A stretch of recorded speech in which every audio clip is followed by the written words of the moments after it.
Queria que você se aquietasse. Queria que você pudesse respirar um pouco.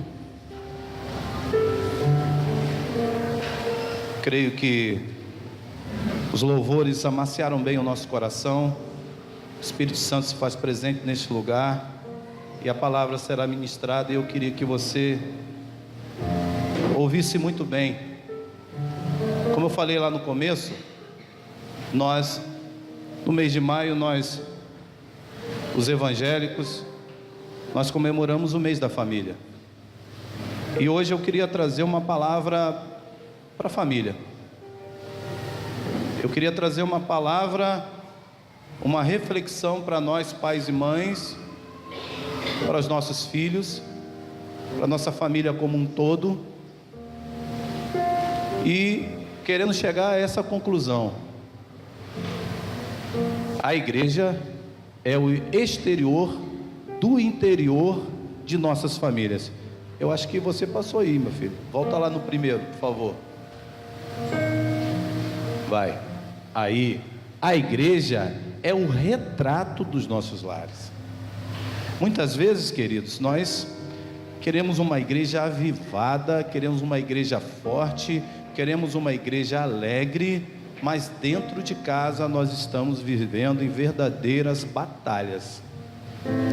Dentro de casa nós estamos sendo pessoas totalmente diferentes daquelas que se veem aqui dentro da igreja. Hoje na escola dominical eu fiz uma pergunta: como está a sua vida? E a resposta automática de sempre é: está tudo bem. E aí, falando sobre as células lá na nossa classe, nós verificamos que a célula é hoje um ambiente em que nós podemos abrir o nosso coração e ali ser tratado. Mas muitas vezes ainda as pessoas acabam encobrindo certas situações, certas coisas, e vivem dramas, verdadeiros dramas dentro de casa. E aí, para que haja uma igreja, que a igreja seja um retrato dos nossos lares, 1 João 15,16, na nova versão internacional, está escrito assim, ó: não amem o mundo, nem o que nele há. Se alguém amar o mundo, o amor do Pai não está nele. Pois tudo o que há no mundo é cobiça da carne, a cobiça dos olhos e a ostentação dos bens, não provém do Pai, mas do mundo. Quais têm sido os altares que você tem erguido dentro da sua casa? Quais são os sacrifícios que você tem oferecido a Deus dentro da sua casa? Sacrifícios de louvor? Sacrifícios de gratidão? Ou contendas? Queridos, nossa igreja está passando por um momento ímpar. A IPT, que nós falamos que é uma família para pertencer, está passando por um momento de muita alegria, de muito fervor espiritual. E isso só tem uma resposta: famílias fortalecidas. A partir do momento que você entende que você, para ser bênção aqui dentro, você precisa ser bênção lá fora, as coisas vão sendo encaminhadas e o Senhor vai abençoando. Mas o que nós temos visto por aí são famílias destroçadas, famílias vivendo em guerra. E hoje eu quero trazer essa palavra para você. Passa aí, filho. E essa é a frase que eu achei pesquisando sobre esse assunto, que eu achei muito interessante. A igreja é o exterior do interior de nossas famílias. O que se vive aqui é o que você vive lá dentro da sua casa. Tem que ser assim. Se não for assim, é aquela máscara que você e eu, que nós colocamos. Chega aqui, a gente levanta os braços. Chega aqui, a gente louva o Senhor. Seja aqui, a gente abraça o nosso irmão. A gente sorri, a gente fala com educação. Mas quando chega em casa, eu trato mal a minha esposa. Quando chega em casa, eu não tenho um relacionamento saudável com o meu filho. Quando chega no trabalho, as pessoas se surpreendem quando eu digo que eu sou um cristão. Queridos, certa ocasião, e eu vou pedir a ajuda de vocês, certa ocasião, um ministro do Evangelho, um homem, ele estava ministrando para famílias, num congresso de famílias, e aí ele fez algumas perguntas, e eu vou repetir essas perguntas.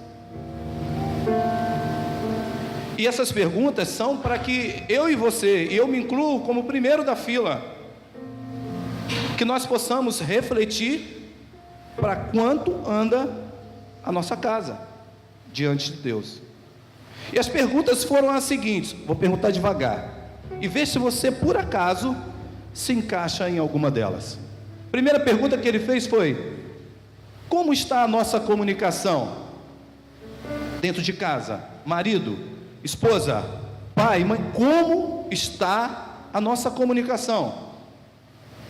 Segunda, ele perguntou: nós nos entendemos quanto à educação dos nossos filhos? Existe uma concordância na educação dos filhos? Ou existe discordância? Olha a outra pergunta que ele fez: quais são os nossos pontos fortes? Cutuca aí, Isaac, Neuzinho. Quais são os nossos pontos fortes como família? Eu sei o ponto forte e o ponto fraco da minha casa. Você também deve saber o seu. E ele perguntou também: em que aspectos precisamos melhorar? Querido, eu sei em que aspectos eu preciso melhorar na minha casa, e eu tenho certeza que você também o sabe. Ele perguntou ainda: que nota as pessoas que nos conhecem dariam para o nosso casamento? E aí, Gilvan? E aí, Maurício? E aí, Fernando? Qual a nota que as pessoas dariam para o meu casamento? O nível de relacionamento é um bom exemplo para os nossos filhos? Você marido, você esposa, e eu quero incluir os filhos para os pais, vocês têm sido exemplo dentro de casa? Sabemos perdoar um ao outro? Perdão é algo constante, é diário na nossa casa. O perdão é todo dia. Sabem perdoar um ao outro? Quem de nós dois deve tomar a iniciativa para melhorar as coisas? Eu não. Eu nunca errei. Quem errou foi ela. Então ela que tem que melhorar primeiro. De quem é? A religião é algo prático em nossa vida ou é apenas uma fachada? Queridos, as pessoas que nos rodeiam, os nossos vizinhos, aqueles nossos amigos mais chegados, eles sabem quem você realmente é. Os seus filhos sabem quando nós estamos querendo dar uma maquiada ou queremos mentir. Você tem sido exemplo para sua família, pai? Você tem sido, mãe? Então, a igreja é o exterior do interior de nossas famílias. Como que nós temos vivido lá dentro de casa? É daquela mesma forma que você quer viver aqui dentro? Como que você quer que essa igreja seja uma igreja forte no Senhor, se você vive mal lá? Os filhos dependem muito do nível de relacionamento entre os pais. Se os pais são pessoas maduras, os filhos vivem numa atmosfera equilibrada. Se os pais sabem administrar calmamente as perdas e os ganhos, os filhos desenvolvem na sua vida adulta uma personalidade segura, de homens e de mulheres fortes. Queridos, a sociedade é o retrato das famílias que a compõem. Portanto, a violência, a corrupção existente, que está em todos os lados, que está na política, que está em qualquer lugar, ela nasce dentro de nossos lares, ela nasce dentro de nossas casas. Uma pensadora escreveu o seguinte: é devido à falta de cristianismo no lar, que é a falta de poder na igreja. Olha só, é devido à falta de cristianismo no lar, que há falta de poder na igreja. Você tem apresentado Cristo para os seus filhos? Mãe, pai, de que forma? Eu não tenho tempo, eu tenho que arrumar a casa primeiro, eu tenho que levar na escola, eu tenho que ir para isso e tenho que ir para aquilo. De que forma você tem apresentado Cristo para os seus filhos? No auge do socialismo, os mentores afirmavam o seguinte: melhoramos a sociedade e melhoraremos o indivíduo. Esse conceito fracassou. Por quê? Porque a transformação da sociedade começa pela restauração de nossas casas, do indivíduo, de cada um de nós. Como que você quer que as pessoas não sejam corruptas, que o político que está lá não faça isso ou aquilo, se você, quando recebe um troco de 50 centavos, você não devolve? Essa semana eu li um livro, um texto do juiz Sérgio Moro. Não estou aqui fazendo uma propaganda do Moro, nem quero, mas ele fala que aqueles que estão lá em cima, aqueles que hoje são corruptos e que roubam milhões, um dia ele roubou 50 centavos e achou que era normal. E quando um filho seu chega em casa com algo que não é dele, o que é que você faz hoje? Eu sou de uma época em que você tinha que ir lá devolver e ainda apanhava por isso. Hoje é normal. E aí você pega e reclama daqueles que estão lá em cima, da corrupção, mas você faz parte dela. Você precisa fortalecer o seu lar, você precisa fortalecer a sua casa. Irmãos, a igreja é a menina dos olhos de Deus na terra, aleluia. O Senhor possui um grande número de pessoas sinceras, de muitas denominações, mas como povo temos um privilégio singular. Nós temos um manual, e o manual nos diz a nossa regra de conduta, o que eu devo fazer, o que eu não devo fazer. Qual é o nosso manual? Fala? É a Bíblia, a palavra do Senhor. Ele é o nosso manual de fé e de prática.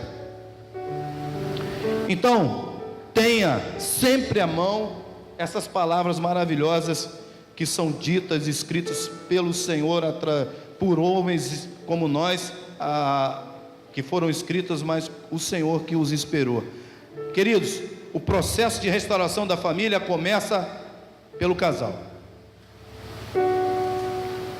Você vive problemas na sua casa? A restauração começa pelos cônjuges.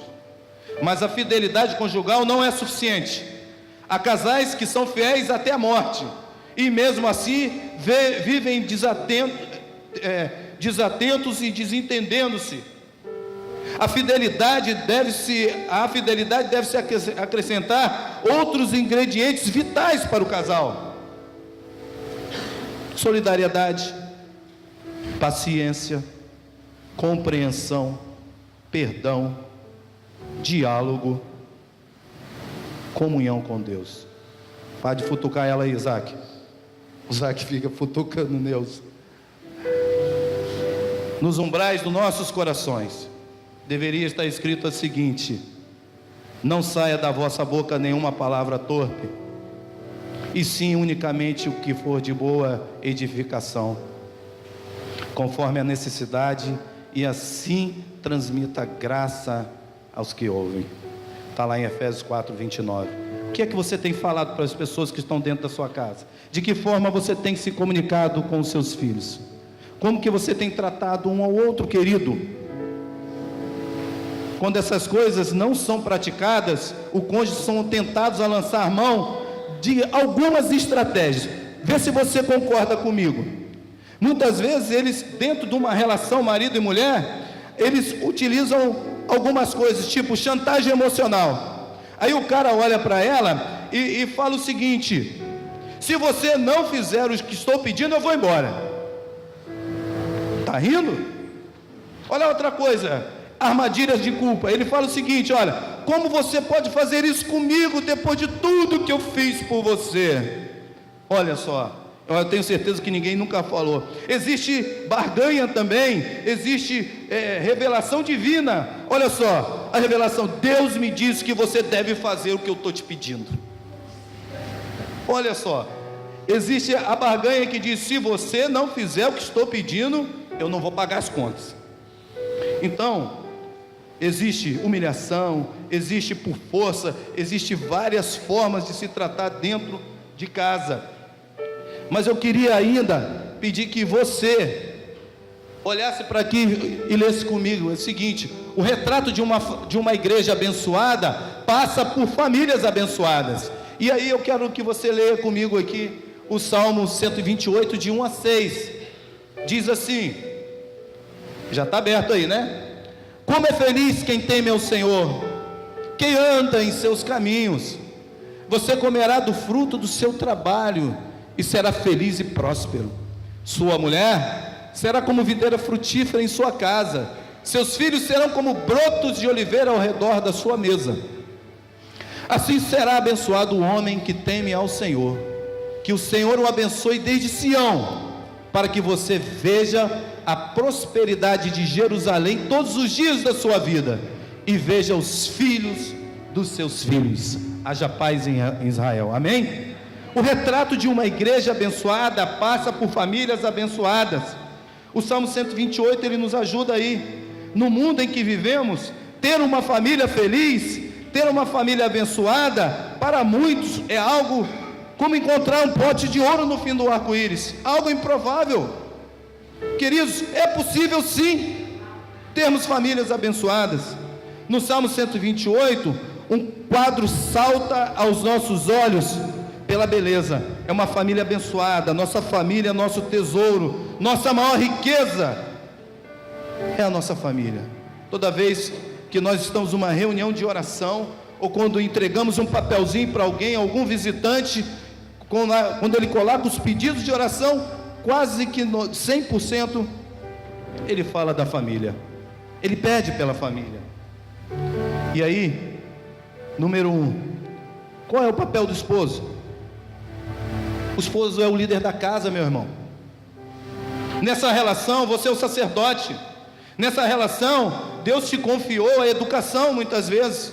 Deus te confiou o ensino espiritual. Olha só o que diz lá o versículo 1 e 2.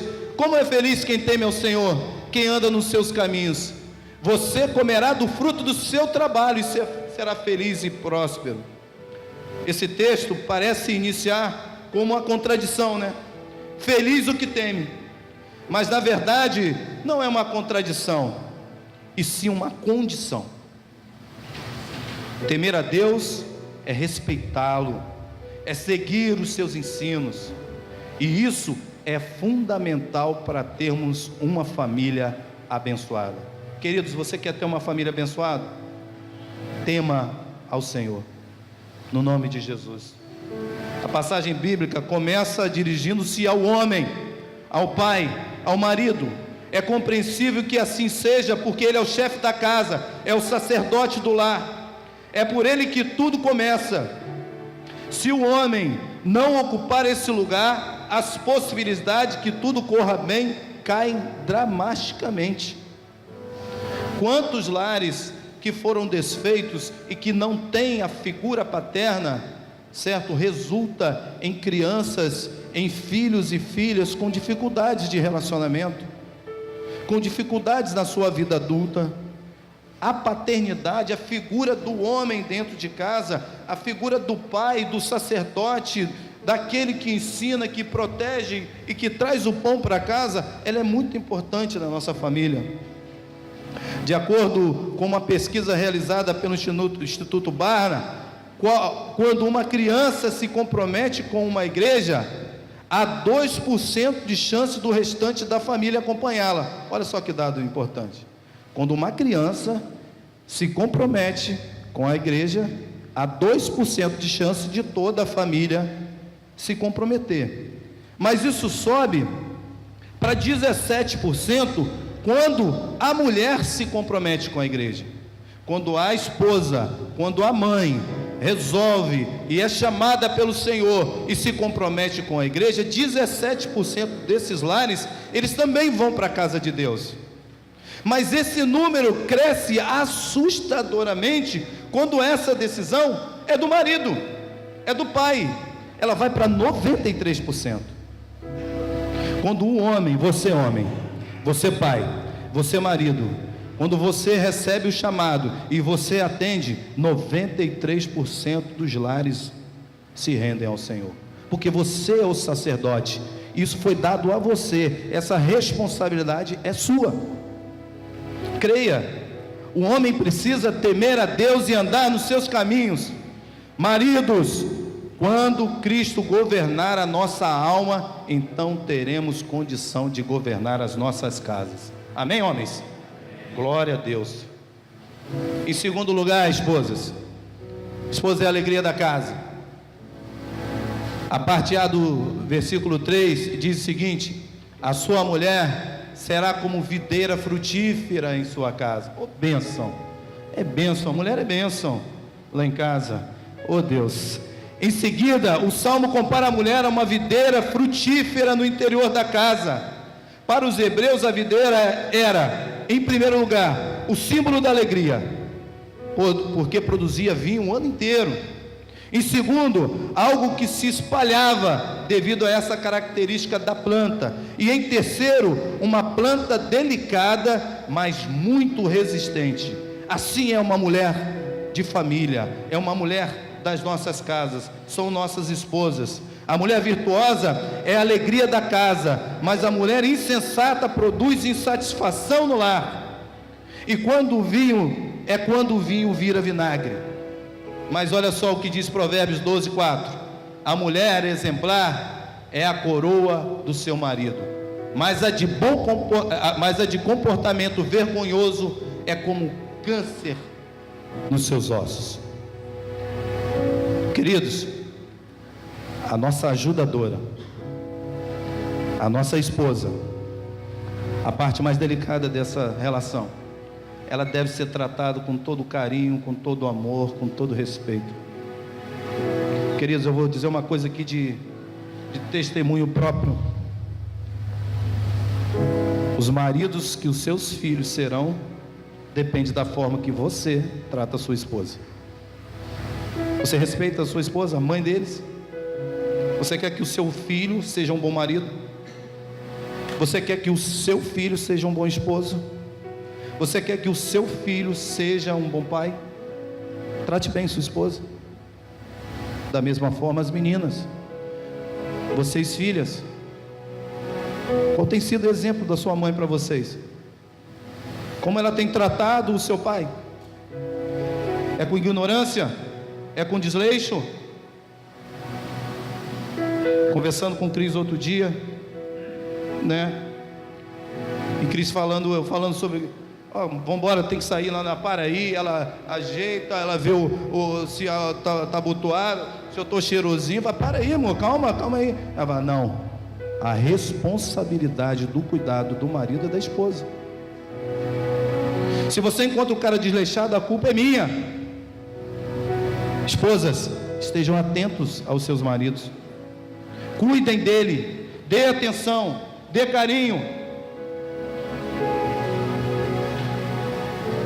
Mulher virtuosa, a mulher exemplar é a coroa do seu marido, mas a de comportamento vergonhoso é como um câncer nos seus ossos.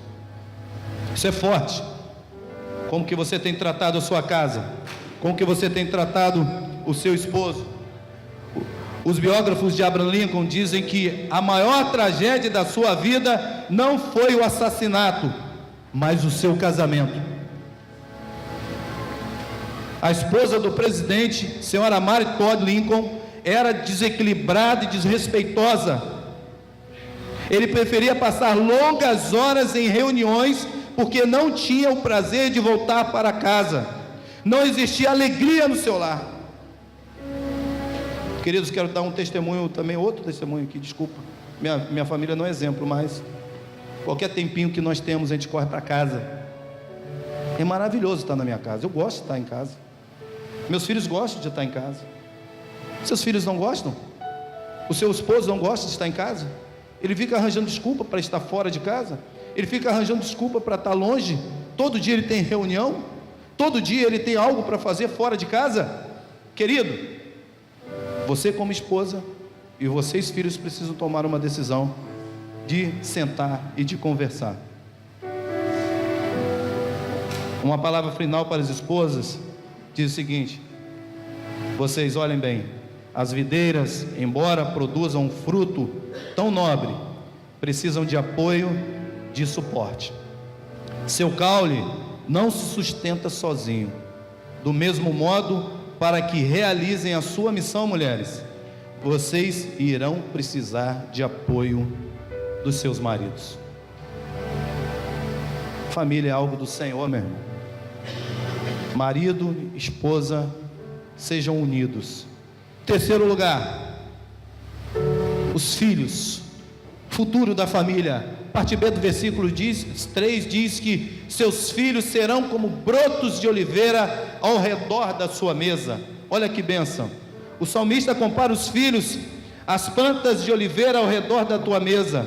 As oliveiras eram árvores muito amadas pelos hebreus, pois das azeitonas se extraía o óleo, o qual tinha muitas utilidades. Várias passagens da Bíblia dizem isso.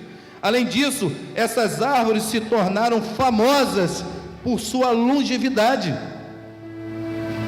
Quantos anos vive uma oliveira? Existem oliveiras que chegam a 3.000 anos. 3.000 anos. Olha só que interessante. As oliveiras são o símbolo do futuro. Quando Deus quis dizer a Noé que havia esperança para ele e para a humanidade, colocou um ramo de oliveira no bico de uma pomba.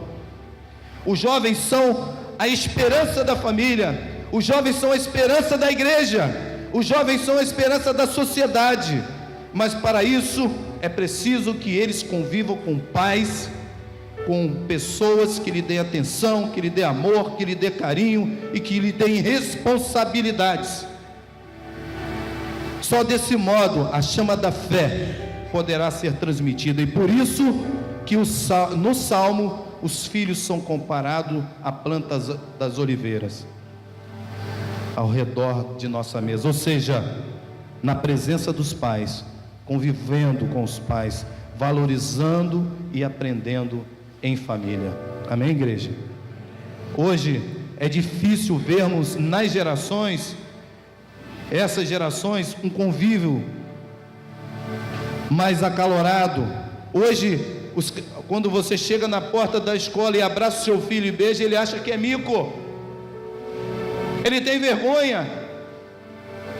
E é um ato tão bonito, é um ato tão gostoso, um abraço em público, às vezes valorizando essa relação e esse amor. As novas gerações precisam ser humildes e se dispor a ouvir. Muitas vezes o que verificamos é o seguinte, vê se é verdade. Os filhos de 7 anos, ele diz assim: meu pai sabe tudo. 7 anos, o meu pai sabe tudo.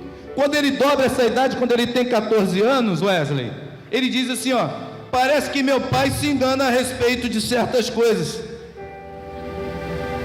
Ele cresce um cadinho, quando ele tem 20 anos, ele fala assim, ó: meu pai está um pouco atrasado nas suas ideias, acho que papai está ficando velho. Ele sobe um cadinho para os 25 e fala assim, ele deixa de chamar de pai, ele fala: o velho não sabe nada mesmo, está caducando. 25 anos, né, Felipe? Aos 35 ele diz assim, ó: não sei se consulta o velho nesse assunto, ele pode não estar a par dessas coisas. Aos 45 ele fala: puxa vida, como que meu pai conseguia? Aos 55 ele diz: que pena o meu pai ter morrido. A verdade é que ele tinha umas ideias incríveis. Envelhecendo, quando ele chega aos 65 anos, ele fala assim: meu pai era um sábio. Como eu lamento tê-lo compreendido tão tarde. Essa é a nossa vida, queridos. Eu cresço, eu caso, eu fico velho. Vocês pensaram outra coisa, né? Falar, eu fico burro e caso, mas não é não. Filhos representam o futuro por isso devem valorizar, honrar e aproveitar o convívio com seus pais. Isso será crucial para a edificação das famílias e da sociedade bem-sucedida. Quero concluir, irmãos. O versículo 4 a 6 diz o seguinte: assim será abençoado um homem que teme ao Senhor. Que o Senhor o abençoe desde Sião, para que você veja a prosperidade de Jerusalém todos os dias de sua vida, e veja os filhos dos seus filhos, e que haja paz em Israel. Família é um tesouro verdadeiro, é a ideia de Deus. Família é a ideia de Deus. Nós devemos seguir os projetos de Deus para termos famílias abençoadas. Nós devemos seguir os projetos de Deus para ter uma igreja abençoada. Será que o retrato da sua família se encaixa nessa moldura do Salmo 128? Enquanto o louvor vem para cá. Será que o quadro que se pinta na sua casa se assemelha a esse Salmo 128? A igreja é formada por famílias, e estas famílias precisam mesmo passar muitas vezes por algumas provações, e são nessas provações que nós vemos o poder de Deus, a mão de Deus fortalecendo as famílias. Nós por diversas vezes aqui, em diversas pregações, em diversas reflexões e palavras, nós sempre ouvimos dizer que são nos momentos de tribulação que nós nos agarramos mais ao Senhor, e na família não é diferente. São em meio às dificuldades na casa que você se junta, são em meio às dificuldades, às vezes de doença ou algo parecido, que vocês como família, que nós como família nos reunimos para orar. Vou fazer uma perguntinha para vocês. Qual foi a última vez que você reuniu sua família para orar? Qual foi a última vez que você, pai, sacerdote da sua casa, falou assim: hoje nós vamos nos reunir e nós vamos orar juntos? Se faltou a iniciativa do seu esposo, e você, esposa? Quando foi a última vez que você reuniu, fez uma comida gostosa e reuniu a família para orar? Convidem o Senhor para dentro da sua casa. Convidem Jesus para fazer parte dessa relação conjugal. Convide Jesus para te ajudar na criação dos seus filhos. Convide Jesus para tratar dos assuntos que muitas vezes você não pode tratar com outras pessoas. Tem uma canção que nós temos cantado muito lá em nosso pequeno grupo, do Leandro Borges. Ele fala assim: faz o Mateus 6,6, entra no teu quarto, fecha a tua porta e ora ao Senhor. Não vai para o Facebook, não torna público aquilo que você deve primeiro tratar em secreto. Antes de você tratar com Deus, você quer se expor. Queridos, a família que for fiel e edificada em Deus permanecerá. Amém? Nossos pecados foram todos perdoados graças ao nome de Jesus. Por isso é que devemos levar a nossa família à igreja, para que conheça cada vez mais sobre Ele, sobre Cristo, sobre Jesus, sobre a Trindade. Mas também não devemos nos esquecer de levar Jesus para as nossas casas,